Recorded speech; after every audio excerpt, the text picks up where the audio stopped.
Olá, bem-vindos ao Cinemarden. O tema desta semana é a carreira do cineasta Christopher Nolan, mais conhecido pela recente trilogia do Batman e que agora está com um filme novo, Interestelar.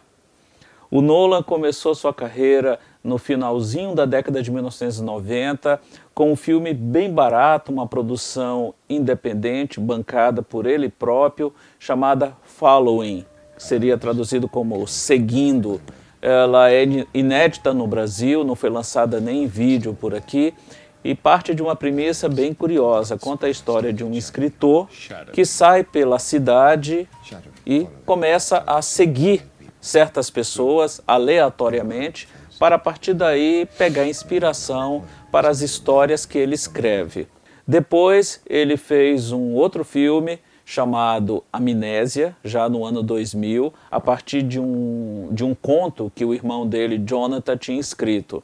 Esse filme é bem curioso porque conta a história de um cara que ficou viúvo, a esposa foi assassinada e ele levou uma violenta pancada na cabeça, o que fez com que ele só retivesse a partir daí os 10 minutos de memória passados, né? Ele lembra dos 10 minutos anteriores, depois não lembra mais de nada.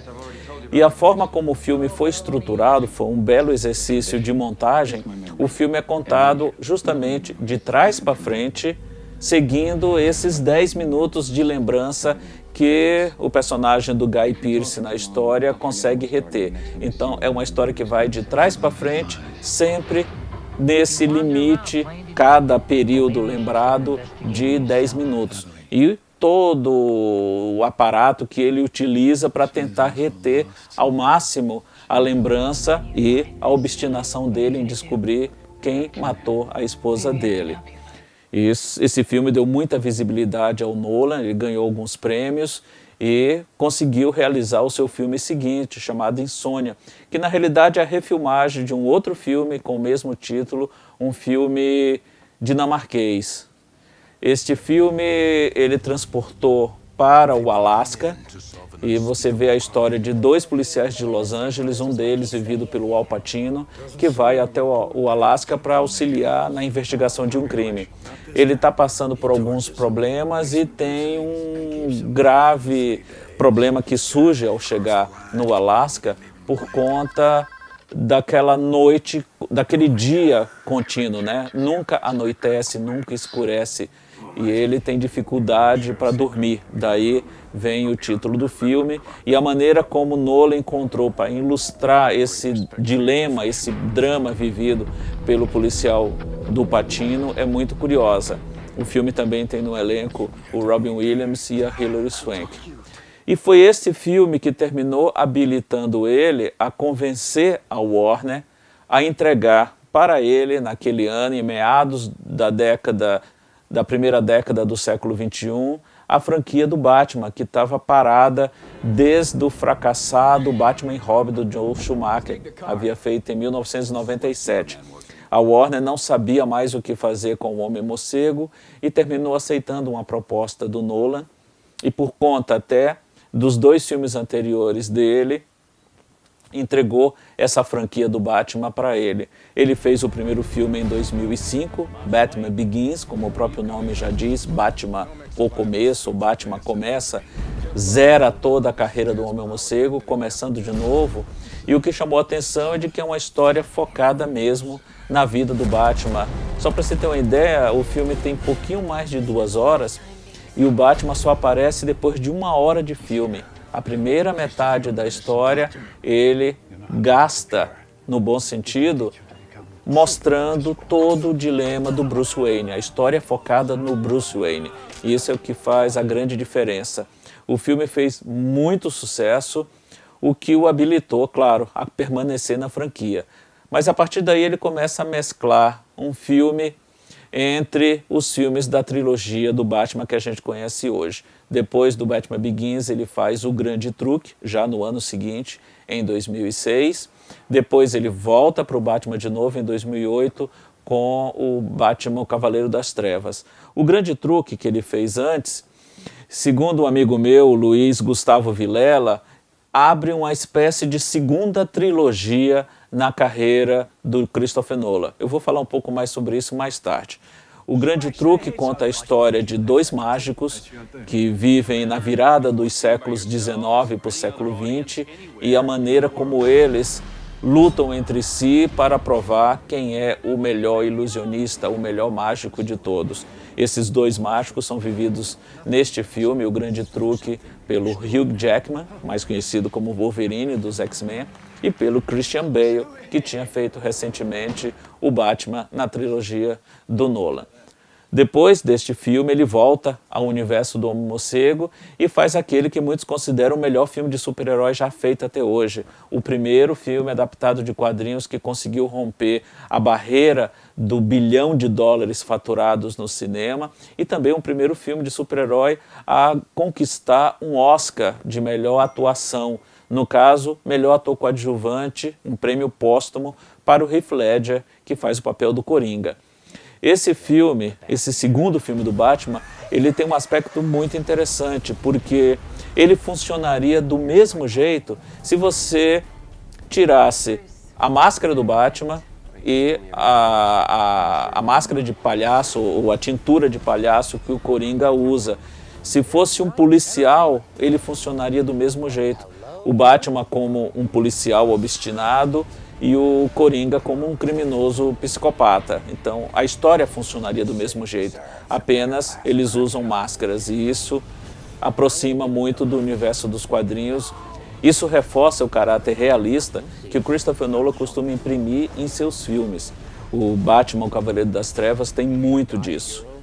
O filme, como eu já disse, foi outro estrondoso sucesso, tanto de público como de crítica, o que habilitou mais uma vez ele a trazer uma história original num mundo como é Hollywood, onde as ideias originais cada vez têm mais dificuldade em serem produzidas.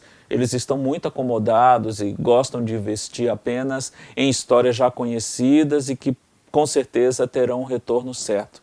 Mas Christopher Nolan é Christopher Nolan e por conta desse prestígio que ele adquiriu com o sucesso dos dois primeiros filmes do Batman, ele pôde fazer A Origem, que é um filme complexo em muitos aspectos. É um filme que explora o mundo dos sonhos, que acontece em muitos níveis de sonho. Tem o sonho dentro do sonho dentro do sonho. Na trama, a personagem do Leonardo DiCaprio é o maior especialista no mundo em invadir os sonhos das pessoas e roubar ideias dessas pessoas. Essa invasão onírica é uma espécie assim de espionagem industrial, onde o Leonardo DiCaprio é o maior especialista. Só que ele recebe uma missão diferente. Ao invés de ter que roubar uma ideia, ele precisa implantar uma ideia. Daí o título original do filme, Inception.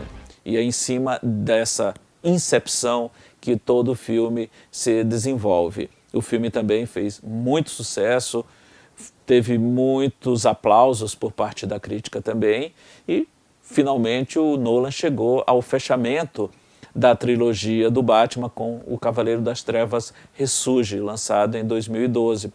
Um filme que deu um senso de satisfação pela maneira como ele linkou as três histórias e encerrou, mas ao mesmo tempo decepcionou um pouco. A história poderia ter sido melhor. O Christopher Nolan chegou a dizer em algumas entrevistas que tinha em mente utilizar ou ter uma participação do Coringa nesse terceiro filme. Com a morte prematura do Heath Ledger, essa ideia foi abandonada e ele teve que desenvolver uma nova trama para fechar esse terceiro filme. Talvez por conta disso o filme não tenha sido tão perfeito como anunciava, como se esperava que ele fosse. depois do ponto alto que foi o Cavaleiro das Trevas, era o mínimo que se esperava. Até porque ele estava num momento muito confortável da carreira dele. Ele seguramente não sofreria pressão alguma, até por conta de todo o prestígio já alcançado, e ele teria, ou teve efetivamente, liberdade criativa para conduzir essa história da maneira como ele achasse melhor. Mas, curiosamente, talvez seja o filme, entre todos os que ele dirigiu, que ele fez mais concessões, e isso terminou prejudicando um pouco o resultado final. O filme, apesar de ter feito uma boa bilheteria, dividiu um pouco a opinião dos fãs. E agora, nos cinemas, temos o seu mais recente trabalho, Interestelar. E agora eu volto àquela teoria desenvolvida pelo meu amigo Luiz Gustavo Vilela, de que esses três filmes, O Grande Truque, o A Origem e agora o Interestelar, comporiam juntos uma outra trilogia na carreira do Nolan, uma trilogia que ele, o Luiz Gustavo, chamou de trilogia do metacinema, no sentido de que O Grande Truque seria um filme que trataria da ilusão. O segundo filme, A Origem, um filme que trata da criação como um todo, envolvendo todas as etapas dela. E esse terceiro agora, o Interestelar, trataria do sonho, da questão narrativa. É algo ainda para ser bem discutido, eu acho que o próprio Luiz ainda pretende elaborar bem esse pensamento, mas não deixa de ser uma teoria bem interessante e que merece ser apurada com mais profundidade. Mas aí, Christopher Nolan está de volta aos cinemas com esse novo trabalho. O Interestelar, como todas as histórias dele, tem 3 arcos bem distintos, mas é um filme que, para mim, apesar de ser um espetáculo visual deslumbrante, ele não se resolve muito bem no final. Eu, particularmente, não gostei muito da forma como o filme se encerra. Ele despeja um monte de ideias interessantes, explica elas muito bem, tanto verbalmente como visualmente, mas no final o filme se perde um pouco e cai um pouco na pieguice. A forma como ele resolve as situações no final ficou um pouco piegas. É como se ele, sei lá, não soubesse concluir direito a história, ou jogou tanta coisa ao mesmo tempo que não deu conta de abarcar tudo e fechar convincentemente. Mas independente disso, é um belíssimo espetáculo. E agora fica a expectativa sobre o seu novo trabalho. Não sabemos ainda, não foi anunciado. Tem um projeto que ele já vem desenvolvendo há algum tempo sobre o Howard Hughes, que seria uma espécie de história que aconteceu depois da história contada pelo Martin Scorsese em O Aviador. Então, como ele já trabalhou com Leonardo DiCaprio, ele que gosta de sempre trabalhar com os mesmos atores, desde Batman Begins, o Michael Caine, por exemplo, participou de todos os filmes dele, o Christian Bale aparece repetidamente em vários filmes dele. Agora ele trabalha novamente com a Anne Hathaway, que havia trabalhado no último filme do Batman. Por que não trazer de volta Leonardo DiCaprio, que já fez o papel do Howard Hughes no filme do Martin Scorsese e havia trabalhado com ele em A Origem? Vamos ter que esperar mais um pouco. Ele, assim como J.J. Abrams, é um dos poucos diretores hoje que consegue realizar um filme em segredo absoluto. O Interestelar, por exemplo, levou 2 anos de produção e ninguém sabia absolutamente nada sobre essa história, além de algumas poucas imagens que ele divulgou ao longo desse período. Ele consegue realmente, eu acho que todo mundo que trabalha com ele está sempre com aquela mirazinha vermelha, aquela luzinha vermelha apontada para a cabeça, né? Se falar alguma bobagem, leva um tiro na hora, porque ninguém fala nada sobre o que ele está fazendo. Até o próximo Cinemarden.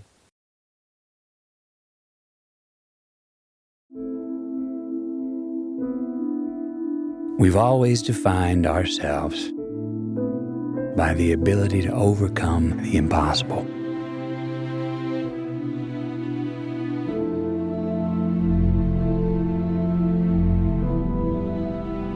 And we count these moments.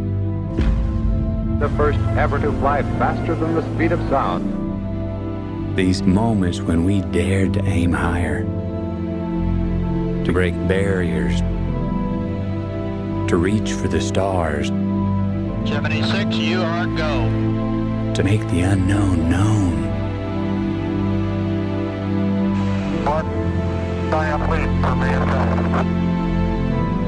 We count these moments as our proudest achievements, Having fired the imagination of a generation, but we've lost all that. pulls into port for the last time.